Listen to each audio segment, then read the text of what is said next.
Hello friends, welcome to my channel. আজকে আবার তোমাদের সাথে একটা ব্লগ নিয়ে চলে এসেছি। দেখো, আইবুড়ো ভাতের আয়োজন।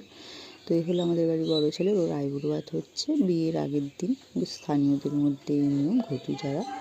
দেখো, তারপর আইবুড়ো ভাত খাওয়ার পরে খানিকক্ষণ বাদে এও কমানোর একটা রিচুয়ালস আছে, তো সেটাই চলছে। তো ঘর থেকে এইভাবে পান চাল সব সাজিয়ে নিয়ে যেতে হয়। দিয়ে দেখো নাপিত মশাই এসছেন, ওগুলো নাপিত মশাইয়ের সামনে রাখা হয়েছে আর নখ খুঁটে দিচ্ছে। যারা যারা বিবাহিত মহিলা আছে সবাই এসছে, তার মধ্যে আমিও একজন ছিলাম। তো এ দেখো সবার নখ খুঁটে আলতার মধ্যে ভাবে নখ চুবিয়ে এমন করে কিছু একটা করে, এইটা নিয়ম। কিন্তু এই নিয়মটা আমার আবার বাপের বাড়িতে নেই, এটা আমার শ্বশুর বাড়িরই নিয়ম। তো সবাইকে হচ্ছে গিয়ে নখ খোঁটার পর তারপর হচ্ছে গিয়ে সিঁদুর পরিয়ে দিচ্ছে। দেখো, উনি হচ্ছে কুলো মাথায় করবে, উনি সম্পর্কে ছেলের দিদি হয়, তো ছেলের দিদি কুলো মাথায় করবে।